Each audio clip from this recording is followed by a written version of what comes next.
अमरीकी जंगी जहाज फौजी ते हथियार ईरान के आले दुआरे ही पहन के जरूरत पई तो दुश्मन के खिलाफ मोहल्ले कार्रवाई कर सकते हैं। अमरीकी सदर डोनाल्ड ट्रंप का आखना है कि मोहदे होते अमल दरामद होने तक मामला इंज रहेंगे। जो किसी वजह के नाल मुआहदा ना होया तो पहले तो बदतरीन बमबारी होगी।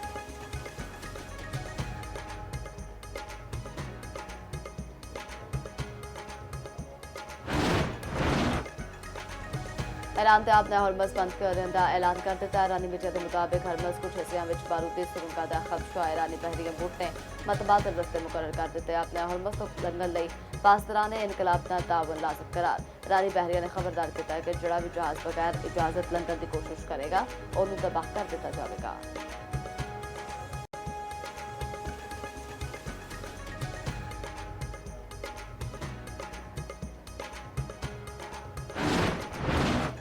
जंगबंदी का ताल्लुक सिर्फ ईरान नाल है, लबनान शामिल नहीं। लबनान की वजह नाल मामला टुटिया तो ईरान अपना इंतखाबात करेगा। अमरीकी सदर जरे ने डीजे वेंस का आखना है कि ईरान के पुराने नुकात रद्दी विच सुट्टते नवे 10 नुकात पर गल होगी। ईरानी स्पीकर का लिबाफ्ता ट्वीट वेख्या 3 नुकात उत्ते इख्तलाफ से बहुत सारे उत्ते इतफाक है।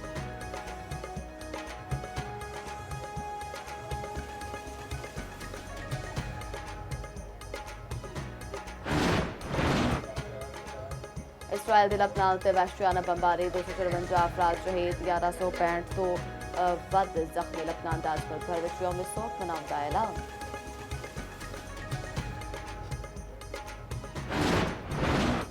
खिते में मुस्तकिल अमन की उम्मीद दुनिया दी निगाहां इस्लामाबाद उत लग गई। ईरान से अमरीका के मुज़ाकराती वफद कल इस्लामाबाद अपनगे।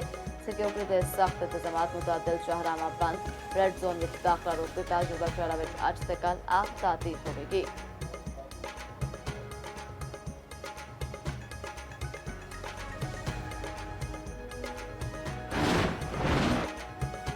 पाकिस्तानी सफीर रिजवान सईद शेख ने अमरीका ईरान जंगबंदी को सफारतकारी लिए फतह करार दे दिता। अमरीकी नशरियाती इदारे CNN को इंटरव्यू च आख्या पाकिस्तान ने अपनी तारीख के हमेशा मस्बत सफारतकारी को अकलीयत की तरजीह दी।